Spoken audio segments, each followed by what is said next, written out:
नमस्कार, penalty corner में आपका स्वागत है। मुख्यमंत्री भजनलाल शर्मा यूँ तो पूरे राज्य के मुख्यमंत्री हैं। सभी 25 सीटों को जिताना, और 25 सीटों को जिताना ही नहीं, 200 विधानसभा क्षेत्रों में 25 सीटों के लिए वोट मांगना उनका फर्ज है, दायित्व है। पार्टी उनसे उम्मीद रखती है, लेकिन वो अपने आप में खुद सांगानेर विधानसभा के विधायक भी हैं। विधानसभा क्षेत्र के एक विधायक के नाते उनका दायित्व अपनी कॉन्स्टिट्यूंसी को संभालने का भी था। आज उन्होंने अपने विधानसभा क्षेत्र सांगानेर में रोड शो किया। कांग्रेस की, क्षमा करें, भाजपा की प्रत्याशी मंजू शर्मा के लिए वोट मांगे। और ये देखिए, विधानसभा क्षेत्र सांगानेर में मध्यम मार्ग तक वो जा रहे हैं। भृगुपथ से उन्होंने शुरू किया और मध्यम मार्ग तक गए और अपने विधानसभा क्षेत्र में भाजपा की प्रत्याशी मंजू शर्मा के लिए वोट मांगे। काफ़ी जोश था लोगों में, और अपने इलाके के विधायक को मुख्यमंत्री के रूप में देखना और वोट मांगते हुए देखना। 48,000 वोट से जीते थे पिछला विधानसभा चुनाव।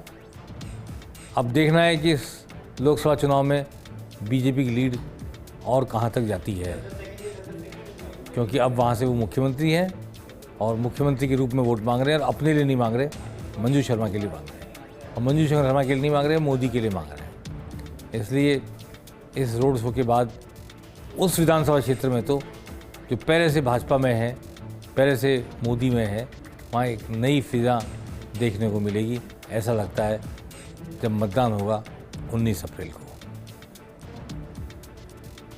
अब वो जो भारतीय जनता पार्टी में आने का सिलसिला अभी जारी है। कांग्रेस के लोग तो आ ही रहे हैं, लेकिन कई पूर्व नौकरशाह भी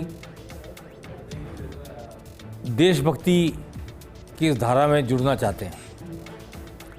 जो काम सरकार की नौकरी में रहते हुए वो पूरा नहीं कर पाए होंगे, शायद वो काम करने की उनकी ललक इच्छा उन्हें सत्तारूढ़ पार्टी भारतीय जनता पार्टी की तरफ खींच कर लाई है। और BL सोनी का नाम आज मैं लेना चाहूँगा, जो DGP थे एंटी करप्शन के, और अशोक गहलोत के राज्य में क्या एक के बाद एक ACB के छापे पड़े थे, और यही DGP थे उस वक्त। आप देख रहे हैं अरुण चतुर्वेदी उनको ज्वाइन करा रहे हैं, नारायण पंचारिया मौजूद हैं, राजेंद्र सिंह शेखावत भी मौजूद हैं जो खुद पुलिस में रह चुके हैं। और आज BL सोनी ने पार्टी ज्वाइन की, बीजेपी, और कोई चुनाव लड़ने के लिए नहीं ज्वाइन नहीं की, कोई पद लेने के लिए ज्वाइन नहीं की। उन्होंने क्या कहा है सुनते हैं। युवाओं के लिए कुछ करना चाहते हैं और किसके लिए क्या करना चाहते हैं, बहुत सारी बातें उन्होंने कही है मीडिया से बातचीत में। तो आइए सुनते हैं BL सोनी ने क्या कहा। भारतीय जनता पार्टी जो एक राष्ट्र के समग्र विकास में बहुत समय से लगी हुई है और बहुत नए आयाम हासिल किए हैं। पार्टी के विचारधारा से इनके समस्त जो थ्योरी है, जो इनके संकल्प हैं, उनके बारे में मुझे बताया। तो मैं 35 वर्ष की अखिल भारतीय सेवा संपन्न होने के बाद और माननीय नरेंद्र मोदी साहब के विकसित भारत के संकल्प और भारतीय जनता पार्टी के जो पदाधिकारी हैं, इनके द्वारा बताए गए समस्त बातों को देखते हुए आज मैंने भारतीय जनता पार्टी की सदस्यता ग्रहण की है। मैं माननीय प्रधानमंत्री जी का और हमारे राज्य के जो भारतीय जनता पार्टी के शीर्षस्थ नेतृत्व है, उनको सबको धन्यवाद देता हूँ। देखिए, 35 वर्ष के अखिल भारतीय स्तर पर सेवा करने में आपको बहुत सारा अनुभव होता है, कुछ अच्छा, कुछ बुरा, कुछ खट्टा, कुछ मीठा। BL सोनी तो आए हैं, कल एक और नेता आने वाले हैं। आज उन्होंने ट्वीट करके जानकारी दी। सीताराम अग्रवाल उद्योगपति हैं जयपुर में, और एक से ज़्यादा बार कांग्रेस ने उनको टिकट दिया विद्याधर सीट से। हारे हैं लगातार, जीत नहीं पाए, लेकिन अशोक गहलोत के बेहद करीबी थे। इसलिए इनको डायरेक्टर बना के रखा गया रीको में, और उद्योगपतियों के काम हो सकें उस शासन में, इसलिए इनको ये रिप्रेजेंटेशन मिला हारने के बावजूद। अशोक गहलोत को लॉयल माने जाते हैं और कल वो भारतीय जनता पार्टी ज्वाइन करने वाले हैं। तो सीताराम अग्रवाल को हराया दिया कुमारी ने विद्यार्थीनगर सीट से, बड़ी बुरी तरह हराया है। अब सीताराम अग्रवाल की अंतरात्मा ने भी उन्हें संकेत दिया है कि उन्हें किधर जाना चाहिए। कोषाध्यक्ष रह चुके हैं वो प्रदेश कांग्रेस के, और उस वर्ग से आते हैं जो उद्योगपति वर्ग है, काफ़ी बड़ा वर्ग इनसे जुड़ा हुआ है। ख़ासतौर पर अग्रवाल हैं तो वैश्य वर्ग भी काफ़ी इनसे जुड़ा हुआ है। तो वैश्य वर्ग सत्ता भाजपा की, वैसे भी भाजपा उन्मुख रहता है वैश्य वर्ग, और कल सीताराम अग्रवाल के आने के बाद जयपुर की एक बड़ी उपलब्धि बीजेपी की होगी, क्योंकि सीताराम अग्रवाल के साथ शेखावत जी जुड़े, बहुत सारे लोग जुड़े हैं जो विद्यानगर की सीट पर रहते हैं, और मेरे ख्याल से वो पूरी तरह सीट भाजपा में हो जाएगी। पहले से ही है दिया कुमारी के कारण, जो डिप्टी सीएम है, लेकिन अब वो बचा कुचा भी बह गया इस रेले में, तो कल ज्वाइन करेंगे सीताराम अग्रवाल। अब एक और ज्वाइनिंग की बात मैं करना चाहता हूँ। हालांकि मैं कई दिन से जानता था कि ये एक दिन होगी, पर कब होगी और कहाँ होगी और किसके द्वारा होगी, इसमें संशय बना हुआ था। आप सबने चंद्रा सिंघवी का नाम तो खूब सुना होगा। 2003 में वसुंधरा की जब सरकार आई थी, तो जिस दिन मतगणना थी उस दिन एक विज्ञापन छपा था, भाजपा 120 प्लस, और कोई मानने को तैयार नहीं था कि भाजपा स्पष्ट बहुमत लाएगी। उस वक्त मैं उनकी बात से सहमत था, और 120 सीटें आई थी भाजपा की, और प्लस कुछ निर्दलीय जीते थे। चंद्रा सिंघवी को तब से राजनीति का चाणक्य कहा जाने लगा, क्योंकि वो वसुंधरा जी के सलाहकार मंडल में शामिल थे। बाद में उनको एक कैबिनेट मंत्री के दर्जे वाला पद भी दिया गया, पर वो 2 साल से ज़्यादा उस पद पर नहीं रह पाए। उसके बाद इस्तीफा दिया उन्होंने, हटे वहाँ से, और भारतीय जनता पार्टी से पहले वो कांग्रेस में थे, कांग्रेस के राष्ट्रीय सचिव थे, मध्य प्रदेश के प्रभारी थे, और वो जब भी बातचीत हो तो बताते हैं कैसे उन्होंने 7 मंत्रियों का, कैबिनेट मंत्रियों का इस्तीफा करा दिया मध्य प्रदेश में एक बार में। और वो बहुत ही जोधपुर के रहने वाले हैं, बचपन से वो डिबेट में भाग लेते थे, काफ़ी वाकपटु हो गए। अब भाजपा छोड़ी तो वो सभी पार्टियों में, जनता दल यूनाइटेड में, और वो भाजपा छोड़ने के बाद जो साध्वी ने पार्टी बनाई थी उनकी पार्टी में रहे, बसपा में गए, कई जगह, फिर अब शिंदे की पार्टी में थे लेटेस्ट आखिरी में। पर उन्होंने कहा कि वो मोदी से प्रभावित हैं, मोदी के से डायरेक्ट जुड़ रहे थे, शिंदे के माध्यम से जुड़ा रहते थे। मोदी डायरेक्ट जुड़ने के लिए कल उन्होंने एक समारोह में, ये देखिए बाड़मेर का समारोह है, मदन राठौड़ मौजूद है सांसद, अभी हाल ही में राज्यसभा के मेंबर बने। चंद्रा सिंघवी से गोपाल शर्मा जो सिविल लाइन के विधायक हैं उन्होंने मुलाकात की थी, फिर मदन राठौड़ ने मुलाकात की थी, और मदन राठौड़ के बाद में जो नाम चलाया सबसे पहले उनका, वो किरोड़लाल मीणा ने चलाया, कैबिनेट मंत्री किरोड़लाल मीणा ने उनके नाम की पैरवी की। हालांकि कई लोग उन्हें पार्टी में आने देने के इच्छुक नहीं थे, पर किरोड़लाल मीणा ने पुरजोर पैरवी की। फिर उसके बाद निम्बाराम से मुलाकात हुई, जो संघ के बड़े अधिकारी हैं। इन सब से बातचीत का, मिलीजुली बातचीत का नतीजा ये निकला कि बाड़मेर में कल उन्होंने भारतीय जनता पार्टी की सदस्यता ज्वाइन कर ली, और एक समारोह में वो आपको दिखाई दे रहे हैं। चंद्रा सिंघवी की खास बात यह है कि उनको कुछ कठिन सीटों पर जीत दिलाने की युक्तियाँ आती है। हालांकि उन युक्तियों का वक्त इसलिए निकल गया कि अब वो नामांकन नहीं हो सकते, वरना ये 5,000 वोट काटने वाला, 10,000 वोट काटने वाला, 2,000 वोट काटने वाला आदमी खड़ा कर देते हैं, और उससे कई पार्टियां वोट कटिंग के जरिए जीत जाती हैं। पर ये विधानसभा चुनाव में ज़्यादा कारगर होती है। परंतु फिर भी जैन समाज में उनका नाम है, राजनीति में भी उनका दबदबा है, वो बहुत सारे लोगों से संपर्क रखते हैं। जयपुर से दिल्ली तक उनकी पहुंच है, दौड़ है, पकड़ है, बहुत सारे नेता उनसे सलाह लेने आते हैं, और जिनके वो खिलाफ हैं, उनके पूरी तरह खिलाफ हैं। बातचीत में 1-2 मिनट की बातचीत में बता देंगे वो कि किसके खिलाफ है और किसके पक्ष में है। अब वो भारतीय जनता पार्टी में आ गया, उन्होंने घोषणा कर दी, मैं कोई पद नहीं लूँगा, भाजपा में पद लेने के लिए नहीं आया हूँ, मैं कोई पद पर नहीं रहूँगा, क्योंकि इनके लिए एक अखबार ने छापा था कि कद इतना बड़ा कि सारे पद छोटे, तो इसलिए अब वो पद तो कोई लेंगे नहीं, पर भाजपा में आ गए तो कुछ तो करेंगे ही।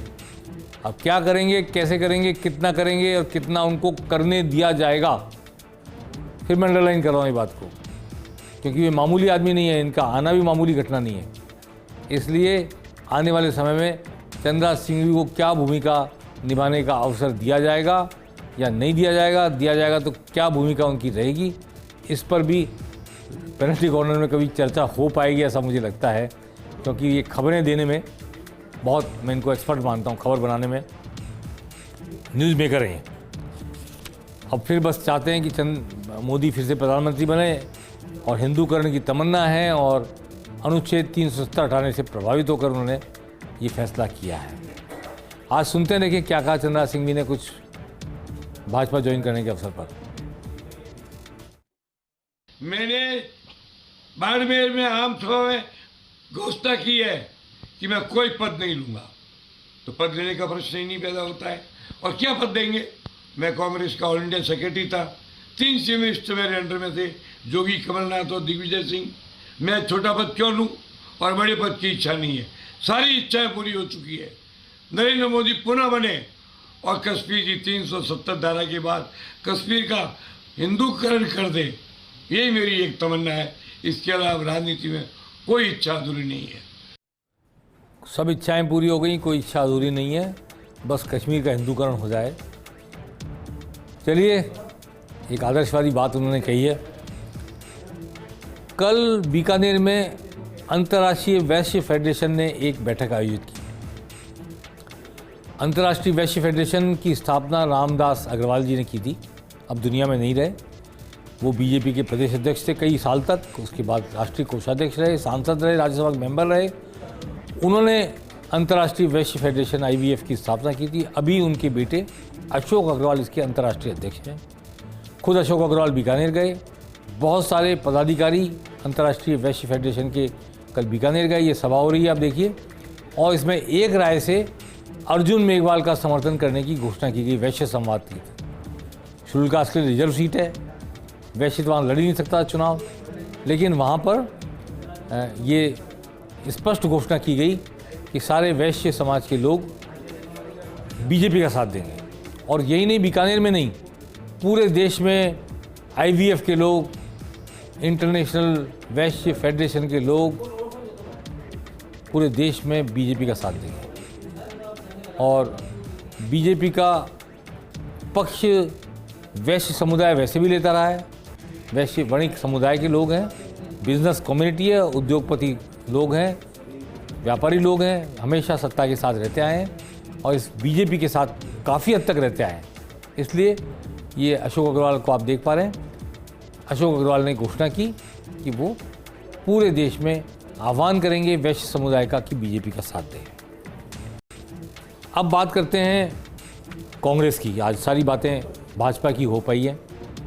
कांग्रेस में तो इतनी सी बात हुई है कि ये छोड़ के जा रहा है और वो छोड़ के जा रहा है, लेकिन अब कांग्रेस की बात मैं ये करना चाहता हूँ कि एक तो कांग्रेस ने अखिलेश यादव को राजस्थान चुनाव प्रचार के लिए बुलाया है। अखिलेश यादव एक दिन के लिए आएंगे और 2 सभाएं करेंगे। एक तो अलवर क्षेत्र में करेंगे कहीं पर जहाँ ललित यादव विधायक प्रत्याशी हैं, यादव बहुल सीट है और भूपेंद्र यादव बीजेपी से लड़ रहे हैं, वहाँ अखिलेश यादव प्रचार करेंगे कांग्रेस के पक्ष में। और दूसरा प्रचार करेंगे जयपुर ग्रामीण सीट पर जहाँ अनिल चोपड़ा प्रत्याशी हैं कांग्रेस के। इस सीट पर भी यादव मत कोटपुतली में और शाहपुरा में और इधर जयपुर ग्रामीण में बहुतायत में मत है, बानसूर तक। तो अखिलेश यादव की 2 सभाएं होंगी, एक अलवर सीट पर लोकसभा सीट पर, एक जयपुर ग्रामीण लोकसभा सीट पर। कब आएंगे ये जल्दी कार्यक्रम उनका तय हो जाएगा, पता लगेगा और बताएंगे उनके आने का क्या प्रभाव पड़ा, क्या निहितार्थ हैं। और ख़ास तौर पर जब सामने बड़ा यादव, भूपेंद्र यादव केंद्रीय मंत्री चुनाव लड़ रहा है, तब क्या अखिलेश यादव की कोई वोट अपील चल पाएगी अलवर में, ये भी एक सवाल निशान है। इस पर उसी दिन चर्चा करेंगे जब अखिलेश यादव आएंगे। प्रियंका गांधी के राजस्थान का दौरा प्रस्तावित है 14 और 15 अप्रैल को, और प्रियंका गांधी कोटा जा सकती हैं जहाँ से ओम बिरला संसदीय प्रणाली के सर्वोच्च पद पर बैठे हुए लोकसभा अध्यक्ष चुनाव लड़ रहे हैं बीजेपी की टिकट पर, और प्रहलाद गुंजल बीजेपी से आकर कांग्रेस की टिकट पर चुनाव लड़ रहे हैं। तो प्रियंका गांधी का कार्यक्रम बन रहा है कोटा का, बीकानेर का, जालौर का और बाड़मेर का। बाड़मेर में भी केंद्रीय मंत्री चुनाव लड़ रहे हैं, जालौर में अशोक गहलोत के पुत्र वैभव गहलोत चुनाव लड़ रहे हैं, कोटा में लोकसभा स्पीकर चुनाव लड़ रहे हैं और बीकानेर में केंद्रीय कानून मंत्री चुनाव लड़ रहे हैं। 4 ऐसी सीटों पर प्रियंका गांधी को ले जाने की योजना है, जिन सीटों पर भाजपा के बड़े आदमी लड़ रहे हैं या फिर कांग्रेस के वैभव गहलोत जैसे व्यक्ति जो अशोक गहलोत के पुत्र हैं वो चुनाव लड़ रहे हैं। तो उनके आने का क्या कोई फ़र्क पड़ेगा? क्या उनकी वोट अपील कांग्रेस के उम्मीदवारों को मजबूत करेगी और भाजपा के बड़े दिग्गज नेताओं के लिए कोई मुसीबत पैदा कर पाएंगी या नहीं कर पाएंगी, ये उनके आने पर पता चलेगा। तो अब मैं आपको केवल जाते जाते कहना चाहता हूँ कि 19 अप्रैल को जहाँ चुनाव है 12 सीट पर, वहाँ धीरे धीरे चुनाव प्रचार का माहौल गर्म हो रहा है और धीरे धीरे जिनको जिधर जाना था उधर लोग चले गए हैं और कुछ बातें निकल कर आ रही हैं कि जैसे किस सीट पर कांग्रेस ने किसी से गठबंधन किया है, कांग्रेसी कार्यकर्ता सक्रिय नहीं हो रहे। भाजपा में भी कुछ सीटों पर ऐसा लग रहा है कि कुछ अंतर्विरोध है, तो उसको पाटने की कोशिश की जा रही है लगातार जगह जगह पर। और भाजपा चूँकि अनुशासित पार्टी, इसलिए वहाँ पे कार्यकर्ता को अनुशासित करना और उसको काम पे लगाना बहुत आसान है। अब जो लोग कांग्रेस से आए हैं उनको भी काम दिया जाना शुरू हो गया है और कांग्रेस से आए लोगों को भाजपा कहाँ क्या क्या काम देने जा रही है, इस पर हम चर्चा करेंगे।